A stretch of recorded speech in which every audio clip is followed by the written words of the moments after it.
Topic जो पीछे हम लास्ट वीडियो में कर रहे थे, कंसंट्रेशन ऑफ सॉल्यूशन, उसी को आज हम कंटिन्यू करेंगे आगे। और बाकी जितने भी फॉर्मूलेज हैं बचे हुए आज हम वो कंप्लीट करेंगे और इसके साथ ही कोशिश करेंगे आपको एक दो न्यूमेरिकल्स में आज स्टार्ट कराऊं, वरना नेक्स्ट वीडियो में न्यूमेरिकल्स करेंगे अच्छे से। बट आज देखते हैं आज कितना हमारे पास टाइम है करने के लिए।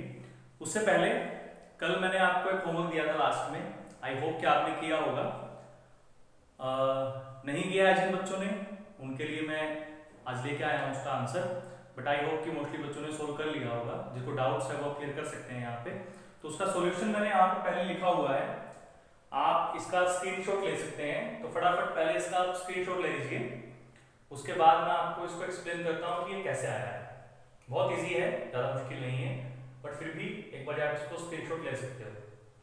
तो आई होप इसने आपने इसका स्क्रीनशॉट ले लिया होगा, आप समझते हैं। देखिए, मैंने आपसे पूछा था कि आपको रिलेशन ड्राइव करना है मोलैरिटी और मोलैरिटी के बीच में, अगर आपको सॉल्यूशन की डेंसिटी दे रखी है। तो यहाँ से हम क्या कर सकते हैं, मान लीजिए डेंसिटी जो सॉल्यूशन की है वो d ग्राम पर ml है और मोलैरिटी हम मान लेते हैं कि m है, जो मैं आपको बोला था कि गिवन है। मोलैरिटी हम स्मॉल m मान रहे थे, वो भी हमने यूज की है लास्ट में। अब मैंने कल आपको टर्म बताई थी कि अगर किसी सॉल्यूशन के लिए ये बोला हुआ है कि 5 मोलर उसकी मोलैरिटी है, 10 मोलर है, तो उसका बात का ये मतलब है कि 10 नंबर ऑफ मोल जो है वो 1000 ml में प्रेजेंट है। तो अगर किसी सॉल्यूशन की मोलैरिटी m है तो उस बात का क्या मतलब होगा कि उसमें m मोल्स हमने डिसोल्व किए हैं 1 लीटर सॉल्यूशन में या 1000 ml सॉल्यूशन में। तो वॉल्यूम कितनी हो गई सॉल्यूशन की 1000 ml और मोल कितने हो गए सॉल्यूट के m। तो हमने मान लिया कि m1 जो था वो सॉल्यूट का मोलर मास होगा। तो मास कितना होगा, नंबर ऑफ मोल क्या होते हैं, नंबर ऑफ मोल होते हैं आपके गिवन मास, जो हम W मान लेते हैं, या मोलर मास। अब नंबर ऑफ मोल तो हमें दे रखे हैं m, तो यहां से m अगर होगा तो W by m1, तो मास कितना आ गया m इंटू में m1। तो ये मैंने यहां लिखा हुआ है कि मास ऑफ सॉल्यूट। तो मास ऑफ सॉल्यूशन कितना होगा, डेंसिटी क्या होती है, डेंसिटी होती है सॉल्यूशन की mass of solution volume of solution. Volume कितनी ले रहे हैं हम 1000 ml, तो डेंसिटी कितनी हो जाएगी, मास कितना हो जाएगा, वॉल्यूम इंटू में density, that is d into में 1000 ml। तो सॉल्वेंट का मास कितना आएगा, सॉल्वेंट का मास हमें मिलेगा सॉल्यूशन के मास में से सॉल्यूट का मास माइनस कर देते हैं, तो ये हमने माइनस कर दिया। अब मोलैरिटी का फॉर्मूला क्या होता है, number of mole of solute, जो कितने हैं m मोल है, ये नंबर ऑफ मोल है, divide by amount of solvent in kilogram. लेकिन हमारा ग्राम में ये रहा, ये पुट कर दिया। अब किलोग्राम में बदलना है तो 1000 से इसको मल्टीप्लाई कर लेते हैं। तो ये हमारी क्या आ गई, इक्वेशन आ गई मोलैरिटी और मोलैरिटी के बीच में with the help of density and molar mass of solute. तो यहां से उसको जब सिंपलीफाई करते हैं थोड़ा सा, तो फाइनल जो रिजल्ट मिलता है वो ये मिलता है कि मोलैरिटी इज इक्वल टू, मैं दोबारा करता हूं, molarity is equal to molarity into में density divide by 1 plus molarity into में molecular mass of solute and divide by 1000। तो ये आपका फॉर्मूला। तो आई होप कि आपको समझ में आया होगा। ये नीट के लिए, जेई के लिए बहुत इंपॉर्टेंट फॉर्मूला है। बोर्ड एग्जाम में तो इतना यूज नहीं होता है इसका, बट कंपटीशन एग्जाम्स के लिए आप इस फॉर्मूले को जो है यूज कर सकते हो। तो इसलिए मैंने आपको ये फॉर्मूला करवाया है। तो आई होप ये फॉर्मूला आपको जो है वो समझ में आया होगा। बच्चे वीडियो देख रहे हैं, समझ भी रहे हैं, लेकिन एक दिक्कत आ रही है कि बच्चा वीडियो को पूरा नहीं देख रहा है, थोड़ा बहुत देख के उस वीडियो को वहीं पर रोक देता है। ऐसा करने से काम नहीं चलेगा बेटा। काम करोगे अच्छे से, कंप्लीट वीडियो देखोगे तभी टॉपिक समझ में आएगा। अगर आप 2 मिनट की देख रहे हो, 5 मिनट की देख रहे हो, 15 मिनट की देख रहे हो और उसको बीच में बंद कर देते हो तो उसका कोई फायदा नहीं है। जब तक आप वीडियो को अच्छे से पूरा नहीं सुनोगे, नोट्स नहीं बनाओगे, तब तक आपको पढ़ने में मजा नहीं आएगा। तो इसीलिए आपसे रिक्वेस्ट है कि वीडियो को कंप्लीट देखें, अच्छे से देखें, पूरे नोट्स बनाएं, ठीक है। इसके अलावा जो बच्चे आज इस वीडियो को देख रहे हैं, जिन्होंने पहले वाली वीडियो नहीं देखी है, उनके लिए बता दूं कि पुरानी वीडियो का जो लिंक है वो इस वीडियो के डिस्क्रिप्शन में आपको मिल जाएगा और उस लिंक से आप पुरानी वीडियोस को भी देख सकते हैं। तो जितनी भी वीडियो है वो आप प्लेलिस्ट में जाकर देख सकते हैं, पार्ट 1 पार्ट 2 के हिसाब से मैं दे रहा हूं। तो चलिए टॉपिक को स्टार्ट करते हैं आगे, बाकी के फॉर्मूलास को। आई होप कि आपको समझ में आया होगा। अपने फ्रेंड्स को आप शेयर नहीं कर रहे हैं, शायद हो सकता है कि आपको शायद पढ़ने में इतना मजा नहीं आ रहा है, बट आई थिंक कि मैं इतना बुरा भी नहीं पढ़ा रहा हूँ। जो टॉपिक्स आपको आने चाहिए वो सारे मैं करवा रहा हूँ बहुत अच्छे, जितना मुझे आता है। तो प्लीज चैनल को सब्सक्राइब जरूर कीजिए और अपने फ्रेंड्स को भी शेयर कीजिए कि सर केमिस्ट्री पढ़ा रहे हैं, थोड़ा ठीक ही पढ़ा रहे हैं, सुन लेते हैं सर प्लीज घर बैठ के, ठीक है, कुछ काम ही आएगा। तो हम आज कर रहे थे क्लास 12 के लिए फॉर्मूले, और कल लास्ट फॉर्मूला हमने किया था मोलैरिटी के लिए। अब एक चीज और मैं आपको बता सकता हूं मोलैरिटी में, कि मान लीजिए आपकी सॉल्यूशन की परसेंटेज कंसंट्रेशन दे रखी है बाय मास दे रखी है, मान लीजिए x% कुछ दे रखा है आपको, ये गिवन है, ठीक है, और डेंसिटी आपको दे रखी है d, और आपसे मोलैरिटी पूछी हुई है सॉल्यूट की। तो मोलैरिटी निकालने का फॉर्मूला वहां से क्या सोल्व कर सकते हो कि x% जो दे रखी है इनटू में डेंसिटी इनटू में 10 divide by molar mass of solute, जिसको हम m1 डिनोट कर देते हैं। तो m1 क्या है, मोलर मास। तो ये फॉर्मूला भी आप कुछ न्यूमेरिकल्स में यूज कर सकते हो, खासकर जो 1 या 2 नंबर के न्यूमेरिकल्स आते हैं उसमें डायरेक्ट आपसे मोलैरिटी पूछते हैं। ये चीज आपको दे रखी होती है, परसेंटेज आपको दे रखी होती है और डेंसिटी आपको दे रखी होती है, तो डायरेक्ट फॉर्मूले में पुट करके आप वैल्यू को वहां से आप आंसर जो है वो निकाल सकते हो। तो ये आपका फॉर्मूला हो गया मोलैरिटी का और परसेंटेज कंसंट्रेशन के बीच में। अब नेक्स्ट फॉर्मूला हम करते हैं। नेक्स्ट फॉर्मूला आपका है आज का जो बहुत इंपॉर्टेंट है, वो है नॉर्मैलिटी।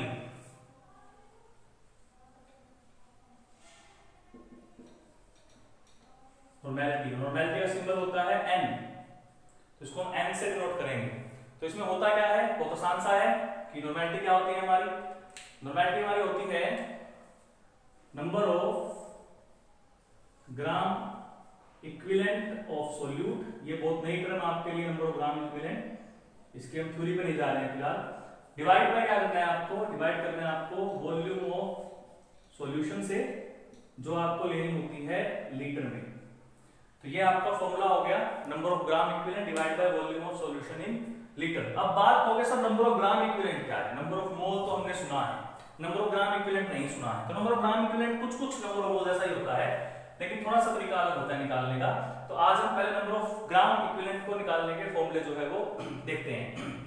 सबसे बेसिक फॉर्मूले पे आते हैं कि नंबर ऑफ ग्राम इक्विवेलेंट निकालने का फॉर्मूला होता है गिवन मास या given weight of solute, given mass कर लेते हैं, गिवन मास ऑफ सॉल्यूट जो आपको न्यूमेरिकल में मिलेगा, और उसको डिवाइड करना है इक्विवेलेंट मास से। अब इक्विवेलेंट मास क्या होता है, इक्विवेलेंट मास होता है कि कोई भी सब्सटेंस रिएक्ट कर रहा है, प्रोड्यूस कर रहा है क्या, अगर 1 ग्राम हाइड्रोजन को प्रोड्यूस करने में जितना अमाउंट लग रहा है, या 16 ग्राम ऑक्सीजन को प्रोड्यूस करने में जितना अमाउंट लग रहा है, या 35 ग्राम क्लोरीन को प्रोड्यूस करने में या उससे रिएक्ट करने में जितना मास लग रहा है, वो क्या होता है, वो उसका इक्विवेलेंट मास होता है। क्लियर? ये हम ज्यादा डिस्कस नहीं कर रहे हैं, आपको 11th में सिखाया जाता है इक्विवेलेंट मास के बारे में निकालना, बट यहां इतनी जरूरत नहीं है। एक तो ये फॉर्मूला आपका होता है, या आप कहां से निकाल सकते हो, ये सबसे बेसिक है। अब बात आती है सर इक्विवेलेंट मास कैसे निकालें। तो इक्विवेलेंट मास निकालने का फॉर्मूला क्या होता है, सीधा सा मैं वो आपको बता देता हूं। वो होता है कि आप सॉल्यूट का मोलर मास लीजिए और उसको डिवाइड कर लीजिए एक फैक्टर से जिसको हम n फैक्टर बोलते हैं। अब कहोगे सर ये n फैक्टर क्या आ गया, चलिए जी अब आपको n फैक्टर बता देते हैं। n फैक्टर क्या होता है, अगर आपका सॉल्यूट कोई एसिड है, अगर आपका सॉल्यूट कोई एसिड है तो वो जितने H दे सकता है वो उसका n फैक्टर होगा। फॉर एग्जांपल HCl, इसके लिए 1 होगा, H2SO4 इसके लिए 2 होगा, है ना, और H3PO2 इसके लिए कितना होगा, इसके लिए 2 होगा। ये आपको ध्यान रखना है भाई, ये ऑक्सो एसिड होते हैं, इसके लिए कितना होगा, 2 होगा, 3 नहीं होगा। कभी 3 देख के देखो 3 नहीं होगा सर, क्योंकि जब के स्ट्रक्चर की बात करते हैं तो फास्फोरस के साथ आपका जो है सॉरी H3PO3 कर रहे हैं, तो इसके साथ क्या होता है, इसके साथ इस तरह से होता है। तो इस स्ट्रक्चर में ये सिर्फ वही एसिड है जो ऑक्सीजन के साथ प्रेजेंट है, ये वाले, तो इसलिए इसकी जो एसिडिक n फैक्टर है वो 2 है। इसी तरह से अगर कोई बेस आपके पास है तो बेस वाले केस में क्या होगा, कितने OH देगा, जैसे फॉर एग्जांपल NaOH है, NaOH 1 देता है, इसी तरह से KOH है, KOH भी 1 देता है, कैल्शियम हाइड्रोक्साइड है वो 2 देता है। तो इस तरीके से अगर कोई साल्ट है या कोई आयन है, पहले हम आयन की बात करते हैं कि मान लीजिए आपके पास कोई आयन है, मैं यहां लिख रहा हूं, तो आयन पर जितना चार्ज होगा वो उसका n फैक्टर कहलाएगा। ठीक है, अगर कोई साल्ट की बात करें तो साल्ट में पॉजिटिव कैटायन पर जितना चार्ज है वो उसका एन फैक्टर होगा। ठीक है, तो ये बातें आपको ध्यान रखनी है एन फैक्टर को निकालने के लिए। तो एक फॉर्मूला तो आपका ये बनता है निकालने का। इसके अलावा और क्या फॉर्मूले बन सकते हैं आपके? एक फॉर्मूला और बन सकता है आपका कि जो आपका नंबर ऑफ ग्राम इक्विवेलेंट होते हैं उसको आप निकालोगे, नंबर ऑफ मोल कर लीजिए, ये बहुत आसान फॉर्मूला बनता है नंबर ऑफ मोल से, और उसको मल्टीप्लाई कर लीजिए एन फैक्टर से। कई बार आपको नंबर ऑफ मोल दिए होते हैं, तो यहां से भी आप जो है क्या निकाल सकते हो, नंबर ऑफ ग्राम इक्विवेलेंट निकाल सकते हो। या यहां से निकल सकता है देखो कि नंबर ऑफ ग्राम इक्विवेलेंट इसके होगा इक्वल नॉर्मेलिटी इनटू में वॉल्यूम ऑफ द सॉल्यूशन। ठीक है, तो ये आपके एन फैक्टर निकालने के, sorry number of gram equivalent निकालने के फॉर्मूले हो गए। इसके लिए अब मैं आपको क्या कर सकता हूँ, छोटी सी बिल्कुल ट्रिक बता सकता हूँ। इस ट्रिक से आप इसको याद कर सकते हो कि नंबर ऑफ ग्राम इक्विवेलेंट हम कैसे कैसे निकाल सकते हैं। तो ये मैं साफ कर रहा हूँ और यहाँ पर आपको मैं छोटी सी ट्रिक बता रहा हूँ जिससे आप याद कर सकते हो कि नंबर ऑफ ग्राम इक्विवेलेंट हम कैसे निकाल सकते हैं इन सारे तरीकों से। तो मेथड आप फॉर्मूला क्या आपका, फॉर्मूला आपका है V इन व्हेन विद, थोड़ी सी स्पेलिंग गलत कर रहा हूं मैं जान के, वुमेन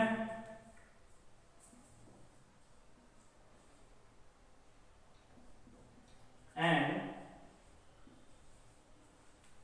मैन।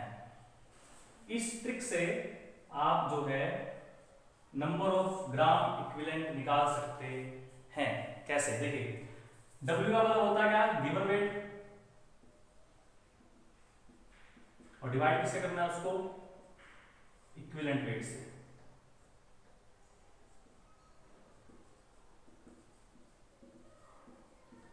ठीक है, यहां पे आइए, V मतलब क्या था, वॉल्यूम, N क्या था, नॉर्मेलिटी। तो ये वॉल्यूम इंटू नॉर्मेलिटी से भी आप नंबर ऑफ ग्राम इक्विवेलेंट निकाल सकते हो। इसके बाद ये फॉर्मूला कैसे आया है आपका, ये और देखते हैं। देखिए यहां पर ये है V is the volume into में M क्या है आपका, M आपका है molarity, M is the molarity, ये मोलैरिटी है, और N क्या है आपका, N आपका N फैक्टर। ये कहां से आया बताऊंगा अभी आपको मैं। एक ये फॉर्मूला आपका बनता है। इसके अलावा और क्या बन सकता है आपका, ये वाला क्या, M क्या है, मोल्स, ठीक है, और इनटू में N क्या है, N फैक्टर। तो इन सारे तरीकों से ये कितने फॉर्मूले हो गए आपके पास, एक ये हो गया, दूसरा ये हो गया, तीसरा ये हो गया, और चौथा ये हो गया। इन चारों तरीकों से आप number of mole, number of gram equivalent calculate कर सकते हैं। तो इस ट्रिक को याद रखिएगा कि V in van with women and man. Clear, चलिए तो अब बात आती है रिलेशन बिटवीन द, जो बहुत इंपॉर्टेंट है, relation between the normality and molarity. बहुत आसान सा है, देखिए कैसे। देखिए नॉर्मेलिटी क्या थी, नॉर्मेलिटी थी number of gram equivalent of solute, और उसको डिवाइड किससे करते थे, वॉल्यूम से। अब नंबर ऑफ ग्राम इक्विवेलेंट किसके equal, number of mole into में एन फैक्टर। तो यहां लिख सकते हैं नंबर ऑफ मोल इनटू में एन फैक्टर, और डिवाइड कर लीजिए उसको वॉल्यूम से। अब नंबर ऑफ मोल बाय में वॉल्यूम क्या होता है, मोलैरिटी। तो नॉर्मेलिटी क्या आ गई आपकी, मोलैरिटी इनटू में एन फैक्टर। तो ये वाला फॉर्मूला भी आपका यहीं से आया है। देखिए यहां से नंबर ऑफ वॉल्यूम इनटू में मोलैरिटी क्या हो जाएगी आपकी, नंबर ऑफ मोल, और नंबर ऑफ मोल की जगह क्या लिख सकते हैं हमने, ये लिख दिया, और इनटू में क्या हो गया, एन फैक्टर। क्लियर, तो ये आपकी क्या आ गई, नॉर्मेलिटी का रिलेशन आ गया। अब जिन सॉल्यूशंस के लिए एन फैक्टर 1 होगा, जिन सॉल्यूशंस के लिए एन फैक्टर 1 होगा, उन सॉल्यूशंस का नॉर्मेलिटी और मोलैरिटी का जो रिलेशन है वो क्या होगा, वो दोनों के दोनों आपके इक्वल होंगे। जिन सॉल्यूशंस का n फैक्टर 1 होगा उनकी नॉर्मेलिटी और मोलैरिटी क्या होगी, आपस में सेम होगी। तो ये आपका नॉर्मेलिटी और मोलैरिटी में रिलेशन आ गया। आपको यहां से स्ट्रेंथ का फॉर्मूला मिल सकता है, अगर आप मोलैरिटी की स्ट्रेंथ पुट कर दोगे तो भी आपको आंसर मिल जाएगा। तो आई होप आपकी नॉर्मेलिटी वाला टॉपिक समझ में आया होगा और ये ट्रिक भी आपको बहुत अच्छी लगी होगी। ठीक है,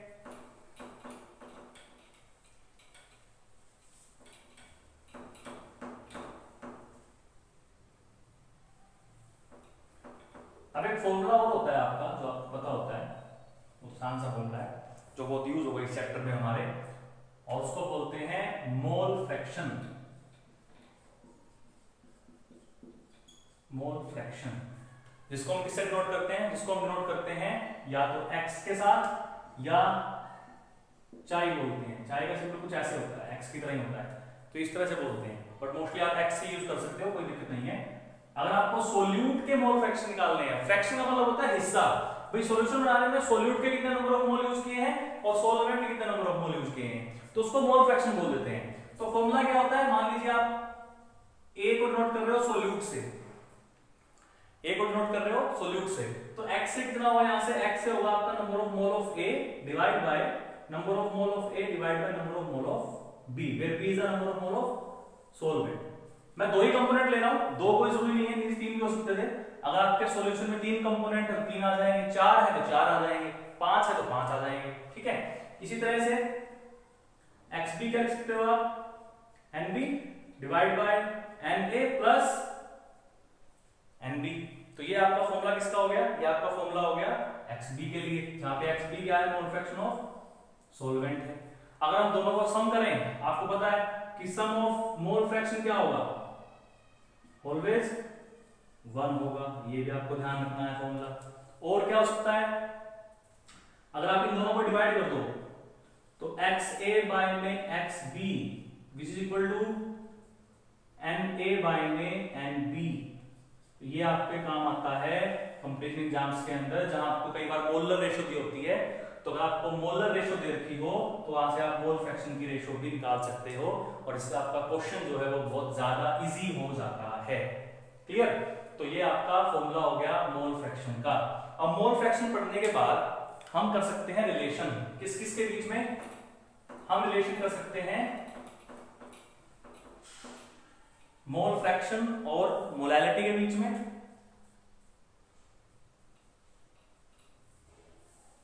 फर्स्ट हम देख रहे हैं relation,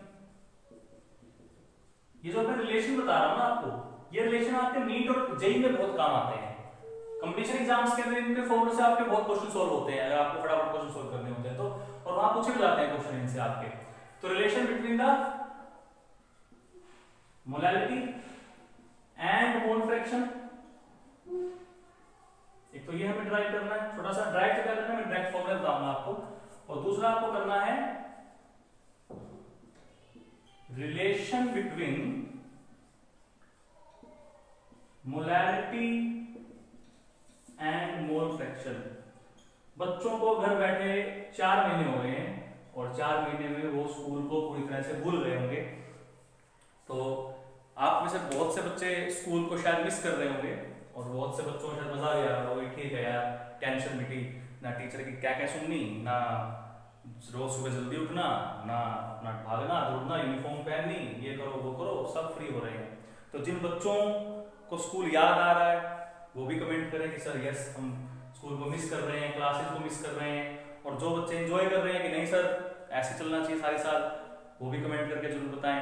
but I think school खुलने चाहिए, बहुत ज़्यादा जरूरत है स्कूल खुलने की, क्योंकि वहीं पर बच्चों के साथ असली इंटरेक्शन टीचर की हो सकती है।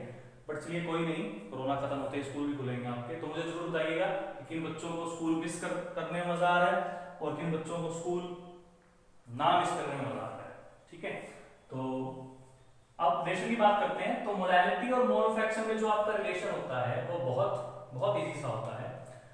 होता क्या है, होता ये कि जो आपकी मोलैलिटी होती है, अगर हम XA डिनोट कर रहे हैं मोल फ्रैक्शन ऑफ सोल्यूट, तो आप ऊपर XA लीजिए, इनटू में 1000 कर लीजिए और इसको डिवाइड कर दीजिए आप मोल फ्रैक्शन ऑफ सॉल्वेंट और उसी के मोलर मास के साथ। ये आपका फॉर्मूला आ गया मोलैरिटी और मोल फ्रैक्शन के बीच में, जो आपके काम आएगा कंपटीशन एग्जाम्स के अंदर, कि मोलैरिटी जो होती है उसका मोल फ्रैक्शन के साथ ये रिलेशन होता है, जो आपको डायरेक्ट लर्न करना होता है, इसके डेरिवेशन की जरूरत आपको नहीं है।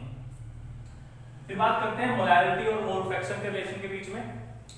मोलैरिटी जो होती है इसी से आप कंपेयर कीजिए, वही सेम हमको एक्सेल लेना है, वही 1000 लेना है, बस अब साथ में सॉल्यूशन की डेंसिटी और ले लीजिए। ठीक है, इतना हो गया। फिर नीचे क्या करना है, नीचे भी ये तो ये रखना है, एक्स बी इंटू में एम बी रखिए। ठीक है, साथ में बस क्या करना है, साथ में आपको एक्स ए और एम ए कर देना है बस, मतलब सोल्यूट के मोल फ्रैक्शन और सोल्यूट का मोलर मास और लेना है। तो एक ये आपका रिलेशन आ गया मोलैरिटी और मोल फ्रैक्शन के बीच में। एक फॉर्मूला और बनता है इससे ऐसा ऐसा मोलैरिटी के लिए, मैं वो आपको बता देता हूं। देखिए मोलैरिटी क्या होती है, अगर हम मोलैरिटी निकालें सॉल्यूशन की तो होगी number of mole of solute, उसको हम एन ए मान लेते हैं। ठीक है, and divide by volume of solution in litre. तो क्या करते हैं, इस इक्वेशन को हम मल्टीप्लाई और डिवाइड दोनों कर देते हैं number of mole of B से। तो ये आपके number of mole of B लिख रही है, कोई खास फर्क नहीं पड़ेगा, सेम ही बात है। अब ध्यान से देखिए बेटा, मैंने भी आपको चीज बताई थी जब हम मोल फ्रैक्शन कर रहे थे कि एक्स ए बाय में एक्स बी जो होता है वो हमारा इक्वल होता है एन ए बाय में एन बी के, होता है ना।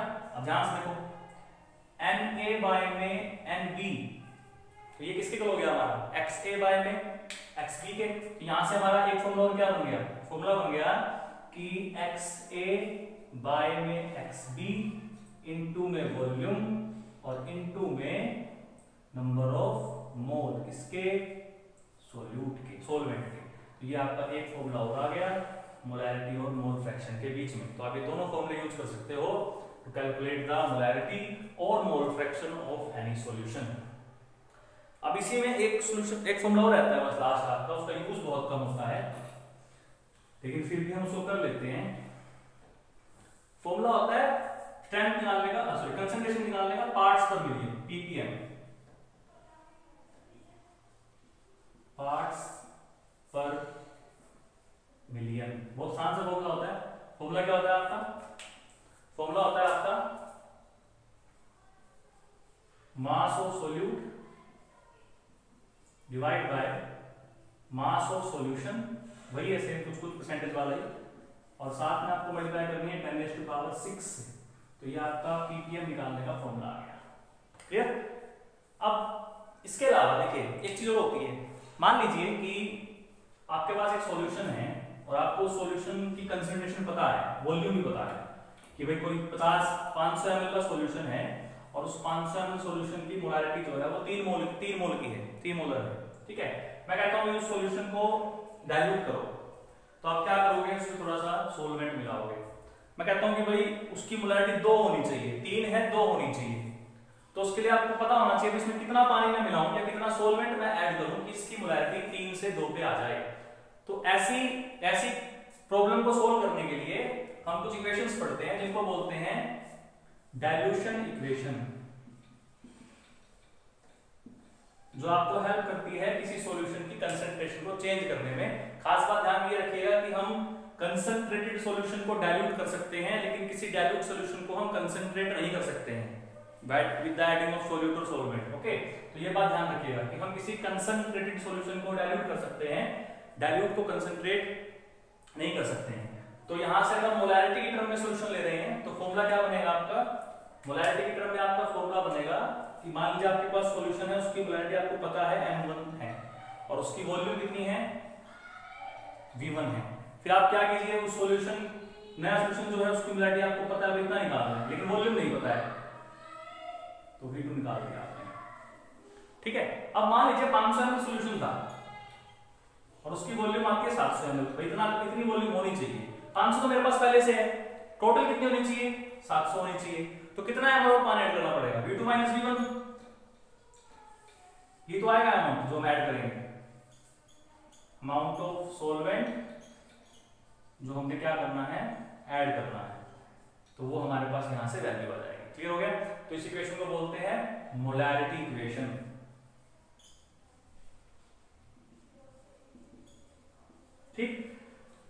तरह से आपकी होती है नॉर्मैलिटी इक्वेशन। तो नॉर्मैलिटी में क्या हो जाएगा, बस n1 v1 n2 और v2। तो ये आपका सेकंड फॉर्मूला हो गया। इसको क्या कहेंगे, तो कहेंगे नॉर्मैलिटी इक्वेशन, नॉर्मैलिटी इक्वेशन। अब मान लीजिए आपके पास दो सॉल्यूशंस हैं अलग अलग कंसंट्रेशन के और दोनों की वॉल्यूम भी अलग अलग है और आप उन दोनों को मिक्स कर देते हो और उससे एक नया सॉल्यूशन बनता है। तो एग्जामिनर आपसे पूछता है मेरे पास दो सॉल्यूशन थे, मैंने दोनों को मिक्स कर दिया, अब जो उससे नया सॉल्यूशन बनेगा आप मुझे उस सॉल्यूशन की मोलैरिटी बता दीजिए। तो उसमें क्या करोगे, मान लीजिए आपके पास एक सॉल्यूशन है ए और एक सॉल्यूशन है बी, इन दोनों को मिक्स करके बना दिया आपने सी, इसकी निकालनी है। तो इसकी मोलैरिटी मान लेते हैं m1 ma मान लेते हैं और वॉल्यूम मान लेते हैं va। इसी तरह इसकी मान लेते हैं mb, वॉल्यूम मान लेते हैं vb। तो c की हमें निकालनी है तो इसको mc मान लेते हैं। ठीक है, वॉल्यूम कितनी होगी, इन दोनों का सम, यानी कि va प्लस vb, ये वॉल्यूम आएगी टोटल। तो यहाँ पे फॉर्मूला क्या बनता है आपका, फॉर्मूला बनता है यहाँ से कि अगर आपको mc निकालना है तो mc आपका इक्वल होगा ma plus mb, sorry ma into में va प्लस mb इंटू में vb और इसको डिवाइड कर दीजिए va प्लस vb से। तो ये आपका फॉर्मूला आ गया तीसरे सॉल्यूशन की कंसंट्रेशन निकालने का। ठीक है, तो आई होप आपको ये समझ में आया होगा कि किस तरीके से हम फॉर्मूलोज को यूज कर सकते हैं। तो ये आपके सारे के सारे कंसंट्रेशन वाले फॉर्मूले आज कंप्लीट कर लिए हमने और आई होप कि ये फॉर्मूले आपको समझ में आए होंगे सारे के सारे। नोटबुक में अच्छे से इन फॉर्मूलों को नोट कीजिएगा, हर फॉर्मूले को लर्न कीजिएगा अच्छे से। कल नेक्स्ट वीडियो में हम इन फॉर्मूलों से रिलेटेड न्यूमेरिकल्स सोल्व करेंगे, कुछ इंपॉर्टेंट से जो आपको ज्यादा डिफिकल्ट लगते होंगे। उन क्वेश्चंस को करने से आपके बाकी सारे के सारे जो क्वेश्चंस है वो सोल्व हो जाएंगे। तो वो क्वेश्चन हम कल सोल्व करेंगे कल वाली वीडियो में। और आज के लिए हम इतना ही कर रहे हैं, ज्यादा लंबी वीडियो आज नहीं कर रहे हैं, ज्यादा काम आपको नहीं दे रहा हूँ। तो आपको सिर्फ इतना करना है कि सारे फॉर्मूलोज को अच्छे से नोटबुक में लिख के, एक पेज पे लिख के सबको याद कर लीजिए अच्छे से कि किसका क्या यूज होना है, कहाँ यूज होना है, कहाँ नहीं होना है, क्या निकालना है, क्या नहीं निकालना है। और उसके बाद हम नेक्स्ट वीडियो में क्या करेंगे, फिर आपका टॉपिक करेंगे न्यूमेरिकल्स का, बहुत इंपॉर्टेंट टॉपिक है न्यूमेरिकल्स का। अगर आपको फॉर्मूले समझने में मजा आया होगा तो आई होप कि आपको न्यूमेरिकल्स में भी मजा आएगा। तो चैनल को सब्सक्राइब कीजिए, बार बार बोल रहा हूँ, बोलना अच्छा लगता नहीं है, आप कर दीजिए ना, कोई ज्यादा मंत्र थोड़ी पढ़नी है, बटन तो क्लिक करना है, मजा आ रहा है तो पढ़ने में। इसके अलावा फ्रेंड्स को शेयर कीजिए अपने, अगर हैं आपके फ्रेंड्स, अगर आप अच्छे फ्रेंड्स हो तो आप अपने फ्रेंड्स को बताओगे कि वो भी देखें। और लाइक भी कर दीजिए अगर कोई टॉपिक आपको लगता है कि हाँ ये तो अच्छा टॉपिक था, सर को एक लाइक देना चाहिए, तो ऐसे करना ही था कि सर हाँ बेस्ट था आपका। ठीक है, तो इससे मुझे थोड़ी सी इंस्पिरेशन मिलती है कि चलिए मैं और अच्छा पढ़ाऊँ, बच्चों को मजा आ रहा है पढ़ने में तो और मेहनत करूंगा, वरना फिर धीरे धीरे मेरा भी मूड खराब होता जाएगा, नहीं सर बच्चे रिस्पॉन्स तो कर ही रहे हैं तो छोड़िए क्या करते हैं, पढ़ा के जितना पढ़ना है पढ़ लेंगे। ठीक है, तो कोशिश कीजिए कि मुझे थोड़ा सा अपनी तरफ से भी दिखाइए कि हाँ सर हम पढ़ रहे हैं, आप लगे रहिए, हम पढ़ेंगे आपसे ही। तो इसी उम्मीद के साथ thank you very much and next video करते हैं, उसमें आपके न्यूमेरिकल्स करेंगे। Okay, thank you.